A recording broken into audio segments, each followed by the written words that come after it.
everyone, it's Allison. Welcome to my YouTube channel and another video. Today we're going to be having fun with the Festive Ornaments die set from Spellbinders.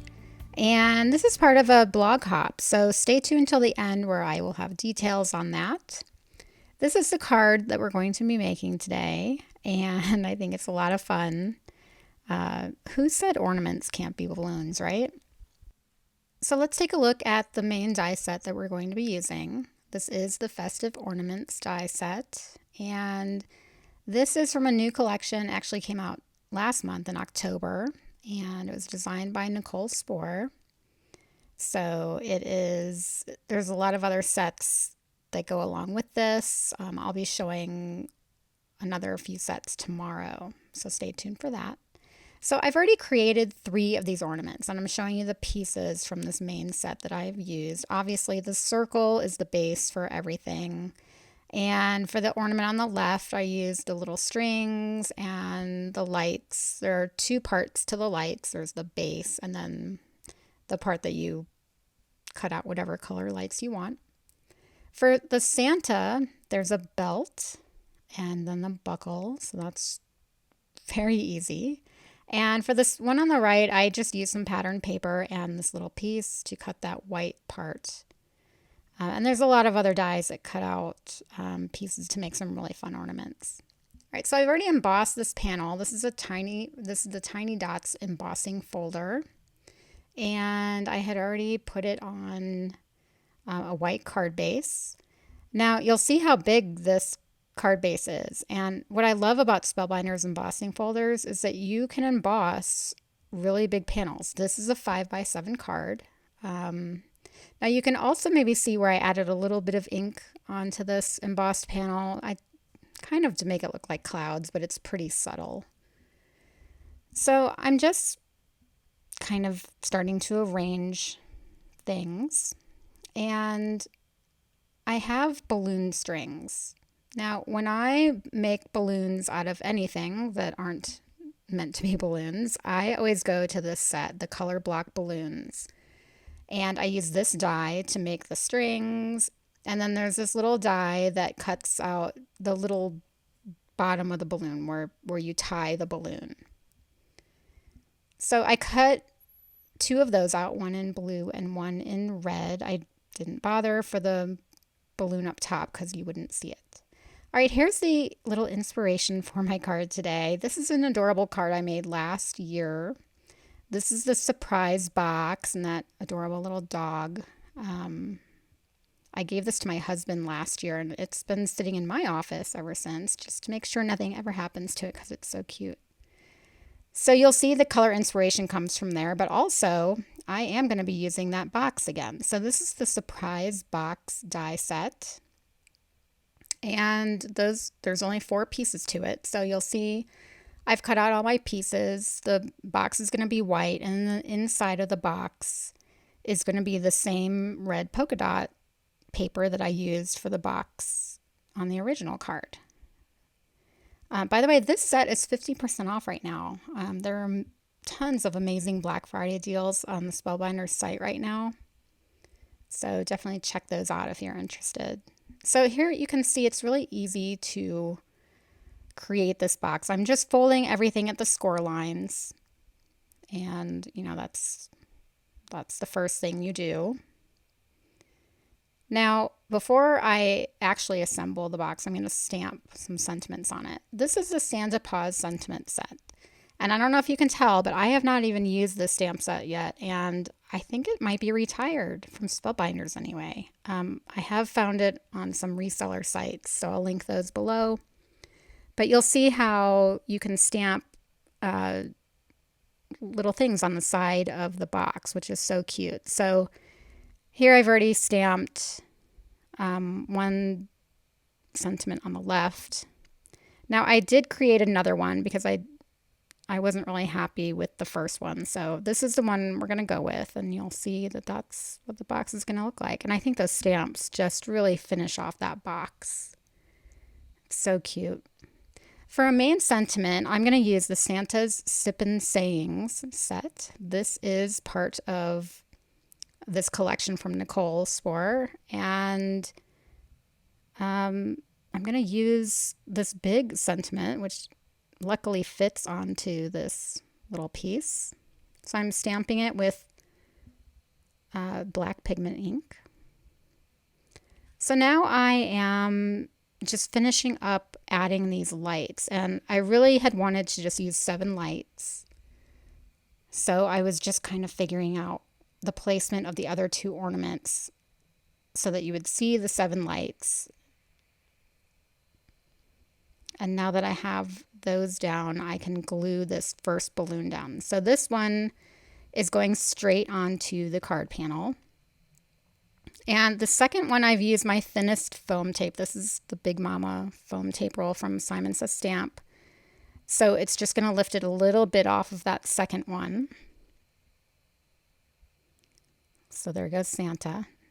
So now I am adding the little lights, the colored lights, to the string. Now I had forgotten to add the little balloon tie, whatever you want to call that little piece.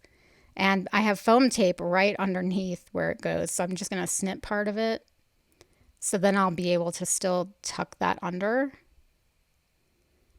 So I'm about to glue it, but I realized I don't want to glue it yet because I still need to put a string under there. So I'm just setting it aside, and I'm not going to make the same mistake with this balloon. I'm going to go ahead and glue this on to this. I keep calling them balloons. They're ornaments, but today they're balloons.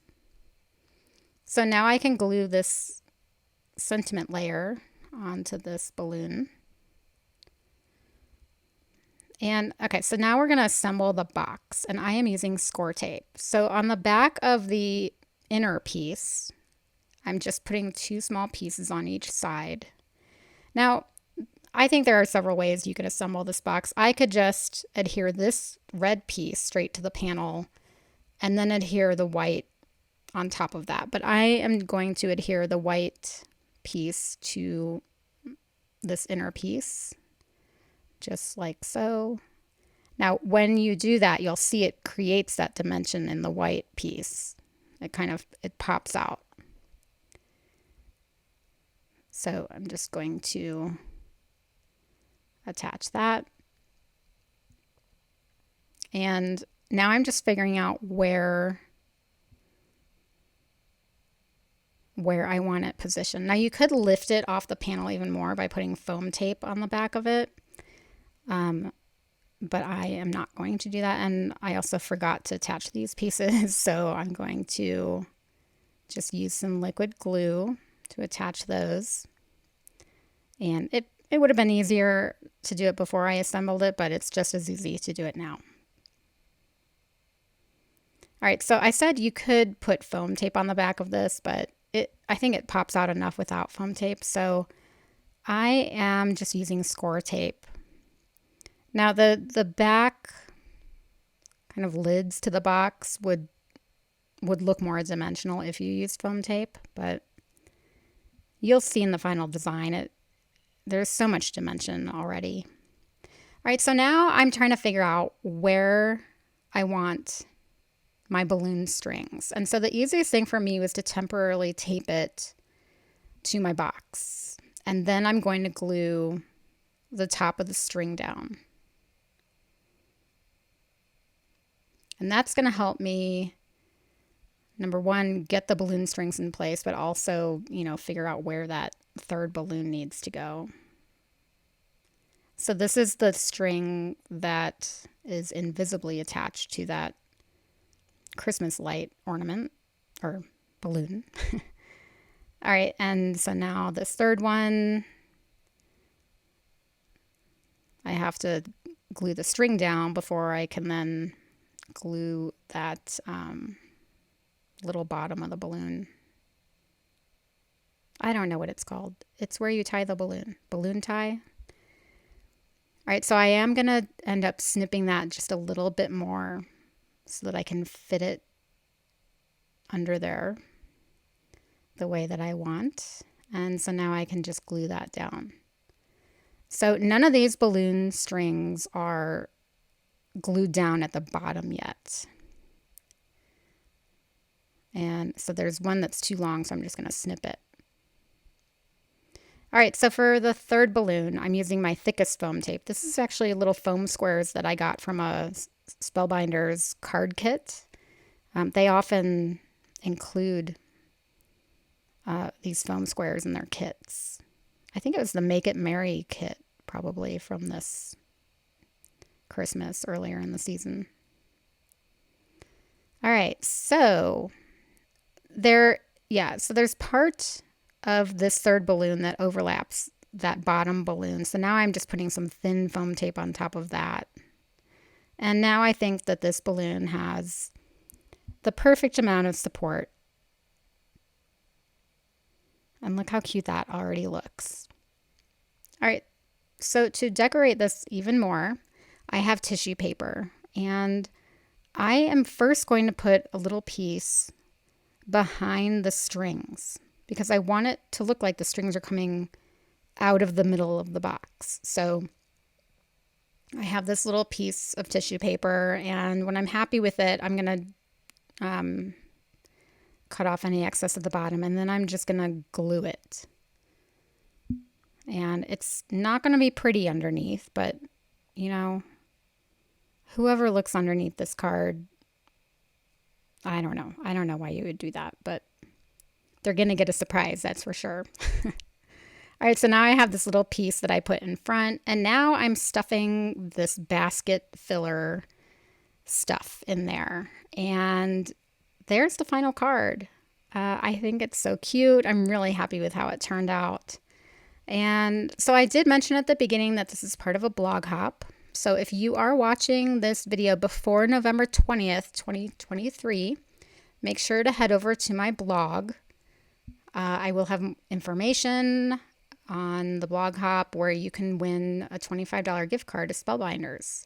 So definitely check it out. And also, it's always a good idea to check out the links to my blog when I include them on my videos, because there's always more information on these cards, maybe something there will answer any questions you may have. There's always visual supply lists on my blog as well. Thank you so much for joining me today. I really appreciate it. If you like this video, give me a thumbs up, and I would love it if you would subscribe to my channel.